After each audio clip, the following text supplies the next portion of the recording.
Meredith Kircher, featured in this music video, was just 21 years old when her body was discovered in the house she shared with Amanda Knox in Perugia, Italy. Her father, John Kircher, complains that the world has focused far too much on Amanda.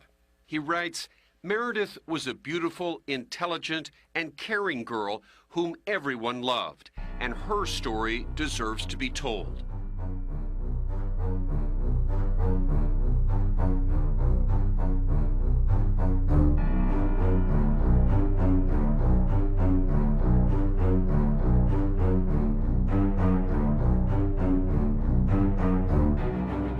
Hello and welcome to Real Crime Profile.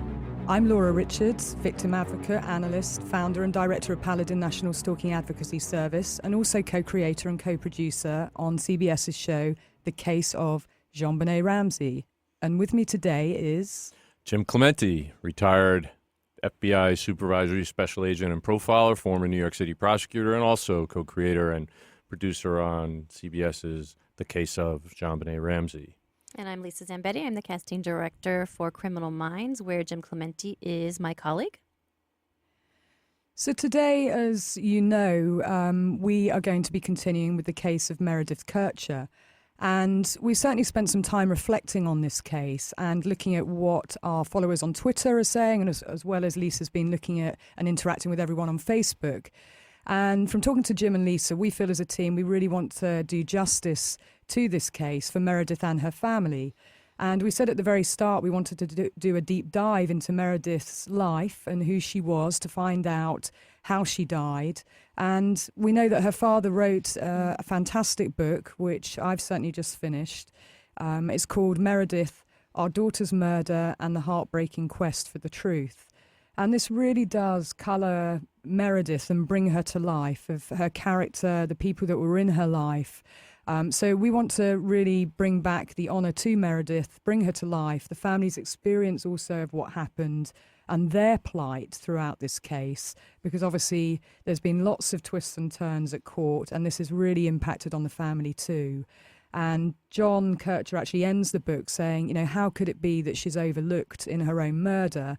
And she should have been the centrepiece of everything that happened, given what happened to her. And we at Real Crime Profile absolutely agree with that. Yeah, absolutely. I mean, when we started the very beginning of Real Crime Profile, we started talking about the fact that there were TV shows about real crimes, and they seemed to focus mainly on the bad guy, the people that are accused or convicted or acquitted of crimes, as opposed to the people that were actually killed. And what we know, of course, Laura, in criminal behavioral analysis is that victimology is critically important in understanding crime. So we want to learn everything we possibly can about the victim.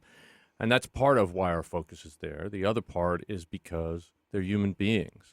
And for the most part, they've lost their lives in horrific ways. And they didn't deserve that. And certainly now what we can do is give them back their stories, talk about their lives, and give them the respect that was due to them that they didn't get in the first place. Absolutely. And I've always said, if you understand how someone lived, then you understand how they died. And, you know, one of the true centerpieces for us here is obviously the victim's voice. But also really going back to the facts and the evidence and what really went on. And certainly that's where we want to take this, because there's been lots of things that have been coloured in across time, and people have very entrenched views about what they think. Yeah, there are definitely camps in all different places, and we just want to provide a real narrative that's based on fact, and also color in who Meredith was, because from afar it can be very distracting to even get to who she was. And so it's been great these past few weeks since we last recorded to read as much as I could about her, including some of John Kircher's book. I didn't read as much as you did, Laura, but certainly I've gone to many other sources just to understand even just her text messages and just the things that she would do with her friends from, well, we'll get into what her life was in Italy, but it's just great to really understand her as a real person. Right, and and to victim. deep dive into it. And it does, take a lot to immerse yourself in so much of this information, certainly that's out there, but to get to the primary sources of the people who knew her best. And as Jim and I know with any case, that's what you do, of immerse yourself, in the facts and the evidence, but also that you're looking to the people who knew the person best to hold up the mirror as to what they were about. And certainly, one of the key things I'm interested in is honouring someone's life and learning from their death. And this case is a really difficult one. It is. To understand. And it really made me empathise with the family. If it's difficult for us to understand, how must it have felt for them being on the outside of it, not understanding Italian, not understanding the Italian system.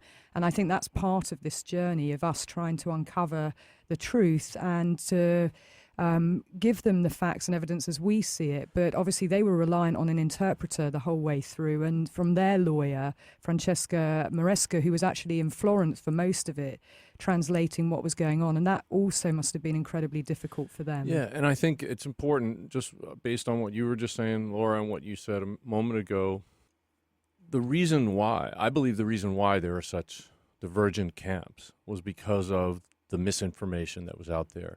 The media ran with a bunch of salacious, just tabloid crap that in the end turned out to be almost 100% wrong. Mm-hmm. And because it not only ran with that and just headline after headline after headline, but also just followed up with stories and theories that made, monsters out of people involved in this, I think that misled people into believing one thing or another. And what my hope is that when we go through this, we will help, especially the family, but anybody else who's interested in finding out the truth, understand what actually happened. And then they can understand a little bit more why they were misled and how the ultimate resolution of this case turned out to be the way it was. Mm-hmm. And I think that's really important for the family because obviously they're the ones that have to live with this forever. And I want them to understand so that they feel better about whether or not justice was done. And if it wasn't, what the real culprits were. Right, and they feel that they certainly trusted the Italian system to start with, but they still feel there are a number of questions. And I know, Jim, you asked me and Jim C. in the last podcast what those questions were. Well, actually, we have revisited, and I've certainly read through a lot of what the family have said, and certainly through the book that John Kircher wrote, but trying to get to the absolute heart of what their questions are. And we're going to thread them throughout the podcast. Because I think those questions are very real given everything that took place. So perhaps we start with the timeline, because I think, certainly for me coming to this, trying to understand what the key dates were and the beats of critical decision making is quite important, sort of the overview. So we certainly know that in September 2007, Meredith Kircher goes to Perugia. Really excited, as we talked about in our initial podcast, about the opportunity to spend time in Italy, something that she always said that she was going to do. And sadly, she only spent 2 months there. And we're going to talk about her time there. Lisa's read quite a lot about it too. So September 2007 and then she's found brutally murdered November the 2nd, 2007. January 16th, 2009 is the first trial. December the 4th, 2009, which is 323 days since the trial started, Amanda Knox, Raffaele Sollecito, and Rudy Gede are found guilty of the murder of Meredith Kircher. And Rudy Gede is sentenced to 30 years, and his trial was fast-tracked at that time, and he appeared in the same court at the same time as Amanda and Raffaele. November 24th, 2010 is the appeal, and this is the appeal on behalf of the defence team where the independent forensic review is requested.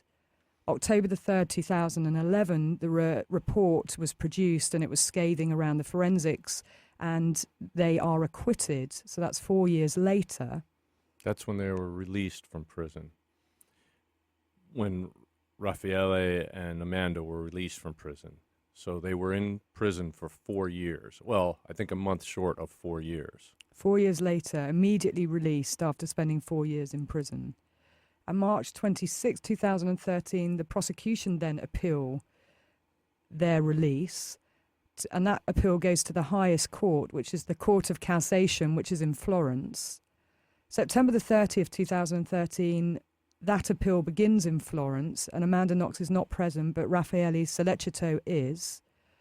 January the 13th, 2014, the guilty verdict is upheld after 12 hours of deliberation, but Raffaele Sollecito doesn't wait to hear the guilty verdict, and in fact they're both given longer sentences.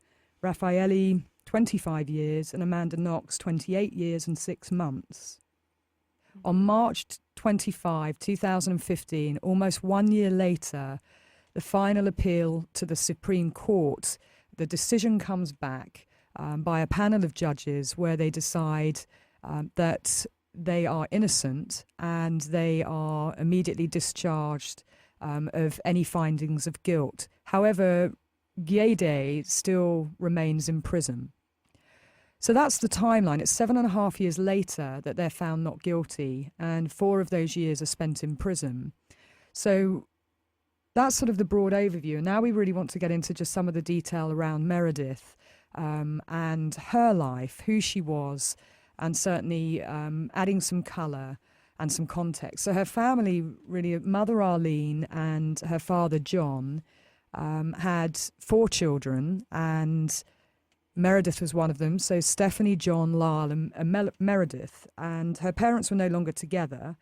But Meredith, from everything I've certainly read, and I know, Lisa, you said the same thing, she was known as Mez to her friends, but she was a very bright, bubbly, sunny character, always very positive and very close to her sister Stephanie.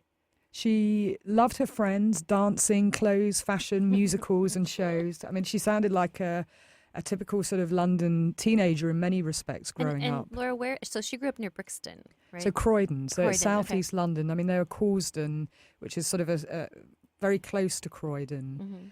Mm-hmm. And that's really where she spent most of her childhood. And, you know, her teacher at one of her schools, and I thought it was a very colourful quote about her, said that she was very popular, happy, good-natured, that she never heard her say a bad thing about anybody or anything. She never judged people, and she always tried to see the good side of people, even though she was a very poor timekeeper, and everyone nagged her about her never being on time. And that was something that she was sort of disciplined for throughout school time, and also during her first job working at Gatwick Airport, because Croydon's very close to Gatwick Airport. Okay. So one of the jobs that she did there was sort of directing passengers to their planes. And this is, you know, certainly from a young age at school, she had this sort of passion for Italy, and she went on a number of exchanges. And these are sort of the smaller level of exchanges where you go with a school and you spend, you know, 1 or 2 weeks within another school. And she said from very early on, I know I'm going to live there one day, which I think is amazing that, you know, she had this very strong sense that Italy was sort of her calling. So when she went to Leeds University and had an opportunity to go to Italy, because she was studying European politics and Italian, as we mentioned before, she was very excited to choose Perugia. And actually, her sister Stephanie, they were incredibly close, and she said that she was very excited for her sister, for her adventure, and that she knew culturally it would be fantastic and meeting new friends, but that she would miss her terribly. And she'd also had a relationship with someone before she left, and I just thought it was interesting reading her father's sort of description of that relationship. Yeah. Certainly from John's point of view, it sounded, you know, and he obviously spoke to lots of her friends, and he said with the book he found it quite cathartic, sort of almost piecing together the diary of his daughter's life, the 360 of who she was and everyone that she interacted with. And Chris Ansell was really her first boyfriend, and you know, it seems that there were a number of parties that they both went to together, but they were both quite shy and they didn't talk to each other. And Chris had an idea of having his own party and inviting her along, making sure that she knew about this party. And that's really where they started talking. But it was really sort of what we would call an old-fashioned courtship. You know, the first date where they actually went out, they went for a long walk, and they almost joked about it, saying, you know, according to Dad John, you know, it's a very old-fashioned way of sort of dating, going for a walk and talking about things. And it was a real sort of courtship, which sounded rather beautiful, I think. You know, her father, he was a journalist, right? He was, for the Daily Mirror, and also a freelance journalist. And, you know, dare I say it, people like Piers Morgan and others, you know, knew him. I mean, he wrote prolifically, so he was very well known in that world. Yeah. And I think he inspired Meredith to want to go into journalism and to learn about politics. And of that, he talks about, you know, being very proud. So they talked about worldly issues together too. But certainly one of the things that she also did, and I did look at this particular video, she appeared in a music video. She was selected. Yeah, I saw that Did you too. see it on Yeah, I YouTube? did. Yeah, it was pretty amazing. First of all, I thought the song was great, and I thought it was a really cool thing how they kind of went through the seasons in the song, in the video. But yeah, she was very dramatically beautiful in that video. It's quite haunting, wasn't it? Yeah. I found watching it.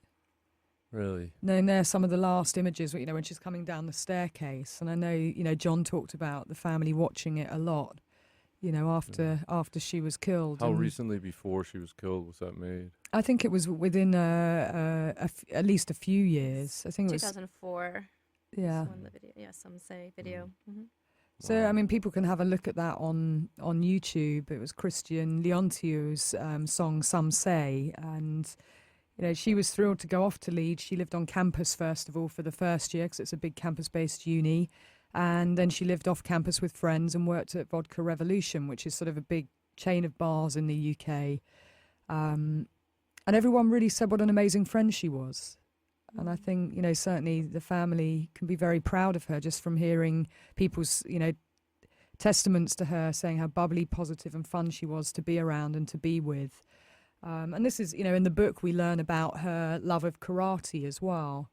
You know, she had a third belt and was wanting to get her black belt. Right, and that's a very important victimology factor, that she would have been physically aware of her body. She probably had some skills. I don't know what third belt means, whether it's like white, yellow, and green, or if it was some other level that she got to, but I know that she did intend to go on to get her black belt. Right. No, you know, you're absolutely right, Jim. Why we pick this out is because of victimology and the things that we think about in terms of, you know, what skills do people have? Would they have been compliant, non-compliant? And actually, John Kircher makes a very strong point that he said she definitely would have fought back, being the person that she was and the skills that she had.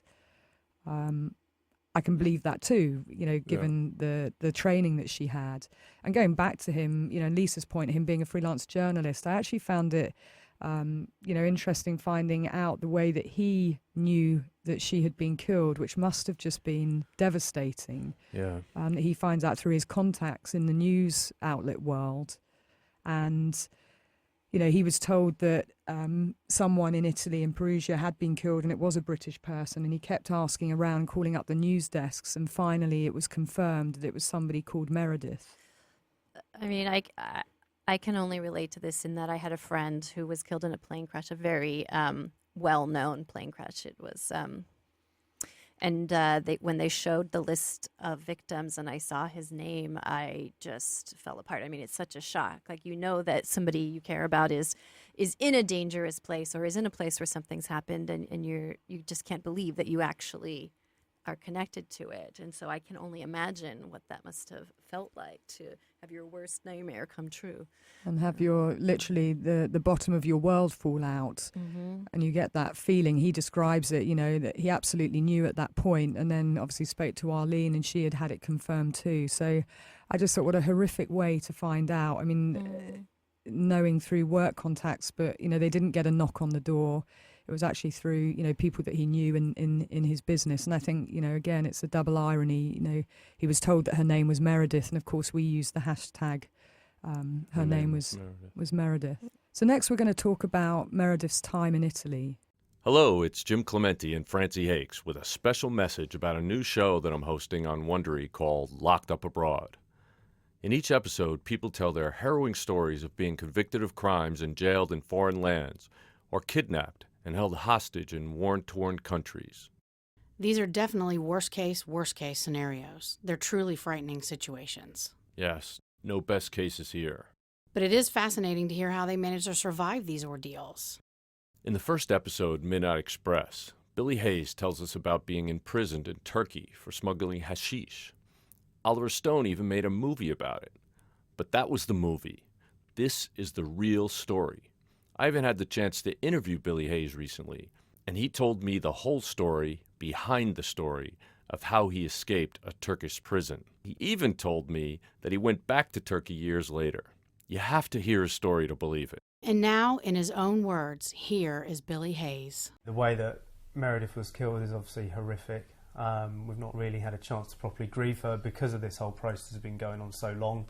There's obviously been so much tension on the defendants and the case itself, rather than Meredith as the victim. And yeah, absolutely, the fact that it's in a foreign country, a lot of it's obviously in a foreign language. We're having to read interpretations of stuff secondhand.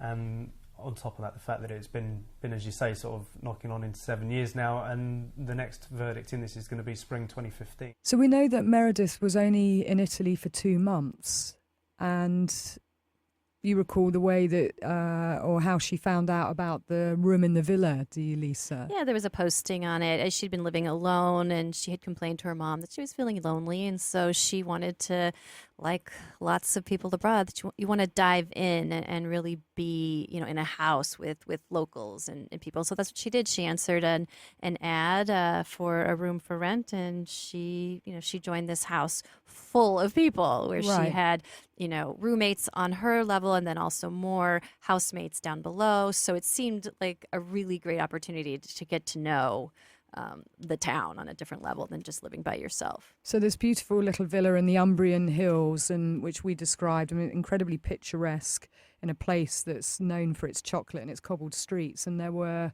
4 girls living on the top floor, and then there were 4 Italian guys living on the bottom floor of the house. Right. And I think it's important to know, Philomena and Laura were the older flatmates, and I think the lease was in Philomena's name, and so she was subletting the rooms she had 2 empty rooms to sublet, and she ended up subletting one to Meredith, and then shortly thereafter, around the same time, to an American, Amanda Knox. Right. I think it was at the same time, ironically, that they answered the ad. And certainly, we know that Meredith had a good group of friends, and some of those were British friends. As we know, expats can, start to group together. Tend to stay Yeah, together, definitely. Yeah, and she had some very good girlfriends, and they would go out with each other. And of course, like you said, Lisa, when you go to a new place, it can be lonely to start with, and connections and meeting friends and living with people. She was getting to know the people that she was living with, and we said originally that they weren't all the best of friends to start off with, but you start to get to know each other, and they certainly got to know some of the guys in the down below as well, on the first floor. And in fact, Meredith started dating one of them. Right. I think what stands out to me, too, is I read some of the testimony, and such as, in Italy, lunch is a really big deal. People come home for lunch, and they really take their time. Spend a few hours. And they spend a few hours, before And they go all the back to work. courses, Yeah. And then the coffee at the end. Yeah. So even though if they wouldn't hang out socially, when people are home for lunch, when Philomena and Laura would come home from the law firm and have lunch, and everybody's around, and you're talking, and you're sharing your day, and who you're flirting with, and what's happening. It's a very social time, even though you're not necessarily hanging out together socially. And that seems to be reflected in many of the accounts that people have of Meredith, that they would, share things at that time. Yeah, and the going out scene, them being young, etc. Certainly the Halloween night we talked about a little bit, my first experience of Halloween over here, but it was also, it sounds like, a lot of them went out for Halloween, and we know that Meredith dressed as a vampire. And there was some interesting sort of anecdote about one of the bars they went to, and the barman was actually dressed as a vampire too, and she and he joked about the fact there was only one set of vampire teeth left in the shop. I don't think Meredith got them, but they had sort of a little joke about that, being the 2 vampires at the party. And it seemed that, she certainly had a good social life and was really keen to learn, was pretty studious in terms of borrowing books from people and spending time on her course, and going to the university to learn Italian too, as well as her class on European politics. Yeah, she participated in all the things that Perugia has to offer. They have apparently a really famous chocolate, I think, Festival. festival. Yeah. Right. I think I have had some of that chocolate actually, and I think there's video of her at that festival and enjoying it. I think she was there with her roommates, and there just seems like a normal. There's nothing out of the ordinary. It doesn't seem in any of her interactions with her roommates, from what anybody can recall. She's just having a great time, enjoying all of the things that the city has to offer. Right. And that's something that we will have to get back to later when you hear certain theories from the prosecution and certain headlines from the tabloids. But we'll be talking about that in a later podcast. And text messages, and things that give you a real insight to what's going on, and the relationship dynamics formed a key part of this too, of who was messaging each other. And certainly there were lots of messages back and forth between the girls who, were forming friendships and organising where they were going to meet at what time and helping each other enrol in university. All the fairly normal things, but we know that relationships were being built. Equally, you look at where there's an absence where people aren't messaging each other. So I know certainly, in John Kircher's book, he talks about all the friends, and, he went and spoke to all of her friends, both in the UK and certainly in Italy too, trying to get a real sense of what was going on. And certainly, the timeline in terms of what was happening. We had Halloween and, where they're all going out, and it sounds like it was a pretty late night. The next day, everyone pretty hungover. Yeah. People are, sleeping it off in their rooms, and people are tiptoeing around and, being quiet and, recovering. And I think that's totally normal behavior. But some of the roommates had gone away. That next day, none of the guys were downstairs, and one of the roommates was out of town. Another one was staying with her boyfriend, and another one, Amanda, was staying with her new boyfriend. So it just so happened that Meredith was home alone that evening. Well, she had actually been out herself, and she had gone to her friend Robin and Amy's, who'd been invited round there for dinner, and they made pizza and they watched the film The Notebook. So again, it just gives you a time date stamp to that time. So we know that Meredith was captured walking home alone at 9:01, and that was from a CCTV camera. And you said, Jim, that the CCTV cameras, were they running fast, or?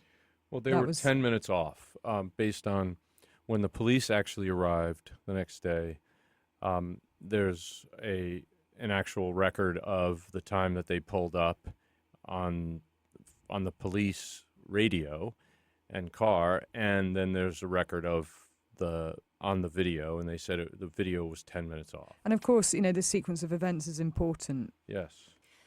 So this is where we have it. She's last seen walking to her apartment and initiating a call to her mom, and then the next day she's found dead. And everything that happens in between there has been so highly disputed a number of times. So, and then of course the family has questions that have never really been satisfactorily answered. So Laura, do you want to talk about that? Yeah, and I think, we will get into the deep dive around the forensics and the behavioural assessment as well, because a case like this should be relatively straightforward, in inverted commas, in that, a crime has been committed, securing the crime scene, running the forensics, and there were lots of forensics and evidence collection in this particular case. But as John Kircher said, and through his own admission in his book, he said the forensics were just so difficult to understand because of the conflicting accounts. And of course, he's trying to understand the translation from Italian to English, and all different experts saying very different things. Certainly, he does give a nod to all the outpouring of support that he and his family had received throughout the years, and certainly outside court, and strangers approaching them, and emails, and just how incredible that support was from people.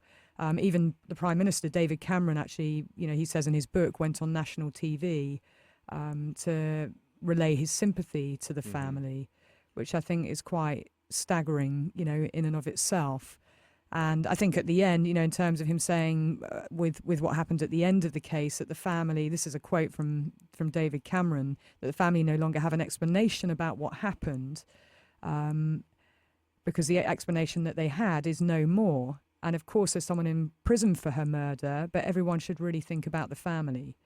So even David Cameron gives a nod to the fact that even though there's an ultimate decision at the Supreme Court, that it's still not clear what really went on, and whether it was one person or multiple people. And I think, that's something that we are going to return to. Yeah. The family themselves, did start a trust fund in Meredith's name.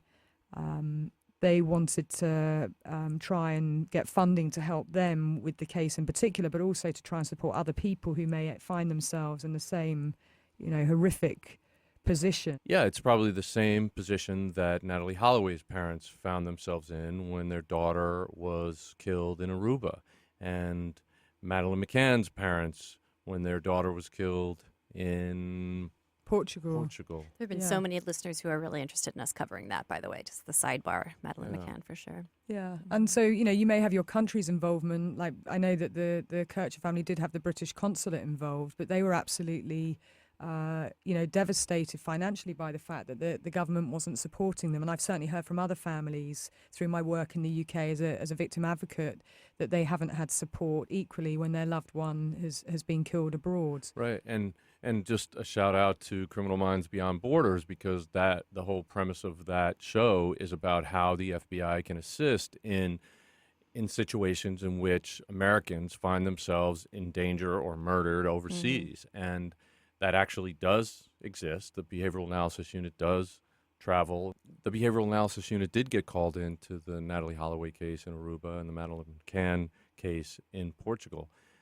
However, since they are in a foreign country, a lot of what the FBI can do is based on how much the local authorities will allow them. It's invitation only, yes. And we had the same situation. And, you're beholden upon them to host you, but to facilitate information exchange as well. Right. But in this case, in Perugia, seeing as they had not had a murder in 20 years, it's clear that they were not set up forensically or behaviorally or even investigatively to actually do this investigation.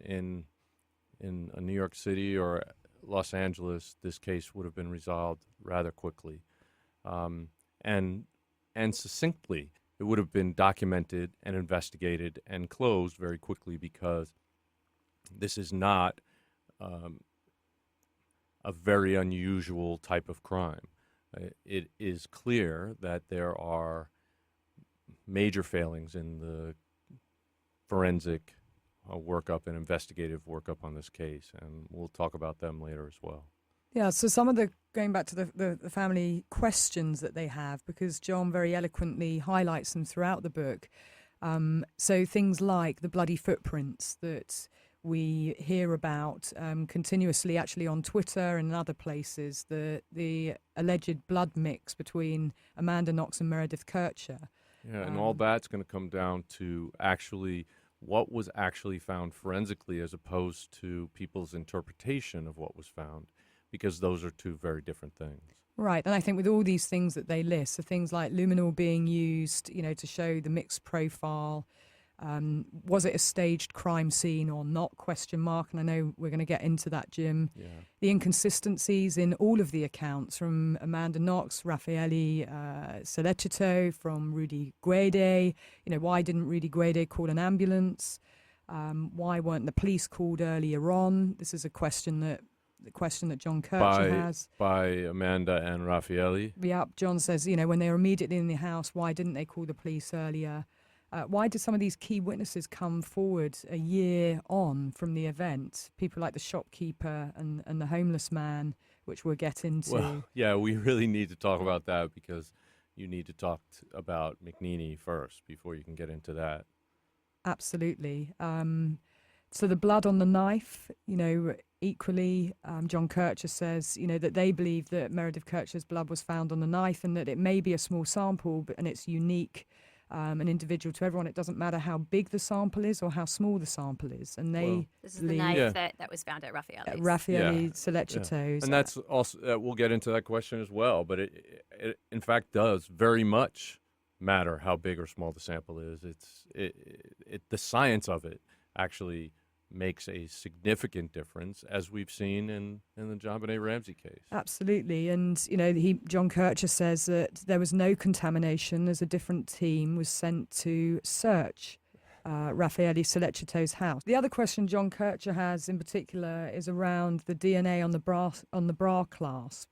And again, in the book, he says that it was a significant amount and unlikely to have been left by contamination. Yeah, well, again, he's using terms of art, words that I don't know if he knows scientifically what that actually means, but the actual amounts are what's in question and certainly do determine the relevance to a particular crime. And, this all comes down to what I would call the CSI effect.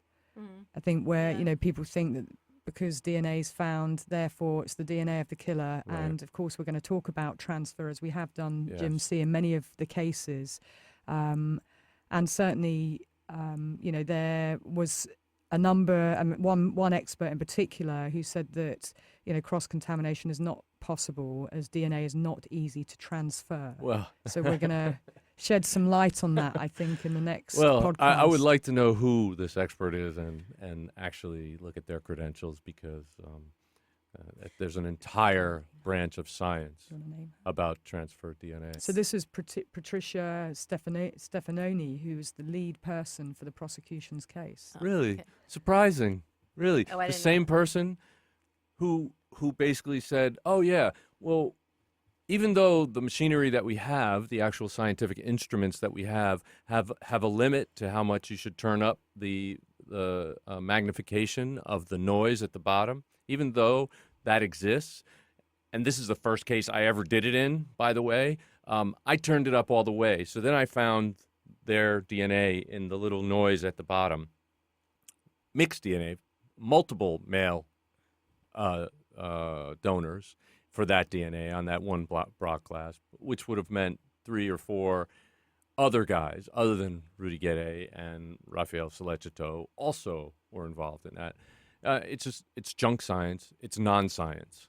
It's nonsense. Well, we need to get into it and unpick it because Yeah, it we really will. has led John Kircher and the family's view of what happened and why they still have It's sad, questions. I mean, yeah. that he said very clearly, John Kircher did, and I just really want to give him a voice because these are genuine questions that they and have. I totally understand it, and I want him to have a better understanding of this. But he will have to. I mean, obviously, he wrote the book at an earlier time. So the final verdict hadn't been hadn't- returned yeah, from the the final Supreme verdict, Court. right, had not been returned, and the motivations in that verdict actually explain that evidence that he thought was there was not there, and it did not have any relevance.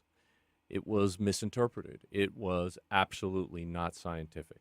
John Kircher said that the only way that Sollecito's DNA could be on the bra clasp was because he was actually present at the time Meredith was murdered. Well, I can understand why he might feel that way, but a feeling is not scientific, and it actually there are many other ways that it could be present there, and we'll discuss that. And I think she has been forgotten very much so in this case because it does very much focus on the trial rather than the victim at the moment. However, there are a lot of people out there who still send messages, still donate to the fund, still talk about her. We're very much in touch with Meredith's friends, and as a family we all remember her together. So she's definitely not forgotten, but I think that the focus has been shifted in the case and in the media from actually, as Lyle said, how horrific this crime is, what's actually happened to Mez, the fact she was only 21, and it could happen to someone else just as easily. And I think that's almost the most important part to remember, that actually we need to find out what happened. I think they're really important things. It's like peeling an onion, isn't it, for us to root it back into the science. And certainly, the family did have their own forensic expert as well. So this is also what they're going from. Another Professor Torricelli, who they had. So he was giving him, he actually gave evidence, but was also talking to the Kirchers. And they talked about the fact, and in the book, her being stabbed 3 times by a small knife of about 8 centimetres. And how, She was stabbed with that knife, and the injuries of over 40 injuries, not all stab wounds, some of them bruises, but it led the family and professionals who gave evidence and the court their judgment to be made that there were multiple killers and that there's no way one person could have overpowered Meredith Kircher on their own, that she would have fought back. Ergo, it could only be that there were more than two attackers. Yeah, well, we'll get into it in detail, but I can cite chapter and verse of not only hundreds, not only thousands, but tens of thousands of cases where that is absolutely not true. And it's unfortunate that there are people out there who claim that is true, but maybe it's because they hadn't had a murder in 20 years in Perugia, and so maybe those particular experts are not as actually experienced. But the average homicide detective in the United States in a big city will have, hundreds of murders every year and thousands or tens of thousands over the course of their career. And, of course, in the Behavioral Analysis Unit, we study almost all those cases as a part of our work in the National Center for the Analysis of Violent Crime. So we have quite a bigger pool to draw from in terms of our experience and behaviorally, therefore, investigatively, forensically. And yes. when, I read the statement in the book, and I'll say what it was, Jim C., and we'll get into it. Mm-hmm. But the prosecution and John Kircher felt it was not possible for one person to use a knife to strangle Meredith, to stab her, and to sexually assault her. Well, we know that that's not absurd. true. It's completely absurd. I don't mean to, I'm not trying to belittle John's beliefs, but the fact is that he can read any of John Douglas's book, Robert Ressler's book, books, Roy Hazelwood's books. They're just filled with cases in which a single actor did many times that. There are cases in which offenders have stabbed their victims, not 10 70 times. plus times. Yes. I've seen, on Dozens occasion, of sadly times. and tragically. Yes. And one person controlling a victim. I even recall a case in which the victim was a karate expert, a black belt in karate, and the scene was horrific. It was very bloody. There were many, many wounds, and there was a lot of fighting going on. But in the end, that woman was killed, and she was killed by one person. And in fact, there was also a case in which there were barefoot, bloody footprints that were left at the scene as well. It was one of Roy Hazelwood's cases. And it's just a shame that people who are the victims of crime, especially violent crimes like this, and their families, don't get justice because people irresponsibly make 100% absolute statements like that when they do not have any basis in fact. There are literally hundreds of thousands of cases in which offenders do exactly what they're saying cannot be done. Of course, and in a family such as theirs, the Kirchers, they've had no real contact with the criminal justice system. When tragedy strikes like this, their view and their thought processes are shaped by the people who they are looking to solve the crime. And of course, in this case, in trauma and crisis, they're looking to the Italian police, the lawyers, the experts that they've brought in, and therefore they're being given opinions which sound like it's fact rather than it's an opinion. And I think that's another important distinction, which leads them, and John Kircher actually, one of the things I learned through his book, actually had a stroke, throughout the course of all these trials and appeals, which, it weighs very heavily on the family. So actually at the final verdict, he wasn't in court. He was in the UK, and that must have been just horrific for him to be separated from the family whilst they were in court to hear the final verdict. And perhaps it's right that we end it on what Stephanie and Lyle, the family, said, in terms of their reaction to the verdict, which was Stephanie giving the first post-verdict press conference where she said, "We've said all along that we do not want the wrong people put away for a crime that they did not commit, but it's still difficult. We have no answers." And Lyle, her brother, then says, it feels that we've really gone back to square one, that he was perplexed and he couldn't understand how the court could be so sure in the first trial, and now the decision that was taken, the guilty verdict, has been overturned.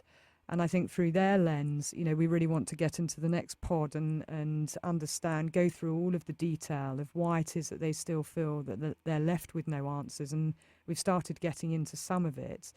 But I think, certainly the family handled themselves with such dignity and humility in their press conferences. And certainly Stephanie and Lyle, who gave the majority of their of press conferences, I've got to say I just have huge respect for them. The way that they conducted themselves, and not through anger or upset. They were malice or anything. Yeah. No, they were really trying to understand what had gone on. Yeah, you have to give them credit for that, and I feel bad for the family members, obviously, that had to go through this for 7.5 years as well. I mean, it's outrageous that it would take that long to get any kind of definitive resolution for this case. But I think it all goes back to the foundation, and the foundation is the initial documenting and investigating of a murder. It's very important. It's why it's taken so seriously, and it's why it's one of the most, horrific crimes. It is permanent, and the family members that survive always have to worry about that. I mean, they have a life sentence, and that's what Arlene said at the end, that they have the life sentence that they have to live with. So we're going to end this pod by dedicating it to the family and, the victims' voices and the family. We really wanted to put at the centre stage of this pod. But when we come back with our next pod, we want to return to all the questions that they have and start to answer them. So, yeah, I think there's a number of very intricate types of answers to all these questions. So please stick with us, guys, as we continue to delve into Meredith Kercher's murder, and certainly the questions that you've given me on Facebook. We'll also be weaving those into the discussion with Jim and Laura. Signing off on Real Crime Profile. So if you enjoy our podcast and would like to support us, there are a couple of important things you can do. First, you can go over to iTunes and give us a positive 5-star review. You can check out our sponsors and take advantage of the special promotions for Real Crime Profile listeners. You can go over and like our Facebook page, and you can follow us on Twitter. But most importantly, you can share our podcast with friends, family, and anyone you know would be interested in real crime and the minds that solve those crimes. So thank you for listening. Real Crime Profile is produced and edited by Paul Francis Sullivan. Sound engineered by Terrell Parham. Music composed by Simba Tsumba. Logo art by Jim Clementi. Real Crime Profile is produced by XG Productions and distributed by Wondery. For advice and support if you're experiencing stalking in the UK, you can contact Paladin National Stalking Advocacy Service on 0203 866 4107, or you can go on the website www.paladinservice.co.uk. If you're experiencing domestic violence, call the National Domestic Violence Helpline, free phone 0800 2000 247. In the US, if you're experiencing domestic abuse and need advice, safety, shelter or counselling, call Genesis, the 24-hour hotline, 214-946-4357, or go on their website www.genesisshelter.org, or the domestic violence hotline on 800-799-7233. If you're a regular listener to the show, you know we have great brands like Blue Apron, Audible, and Casper advertising with us, and they keep coming back because our listeners really respond to them, which we're really thankful for. Well, if you happen to own a business or manage the advertising buy for one, then you should consider advertising on Real Crime Profile. Podcast advertising is on the rise, and it's one of the most effective ways of reaching consumers on the go today. So please go to Wondery.com/advertisers. Again, it's Wondery.com/advertisers, and get in touch with us. Thanks.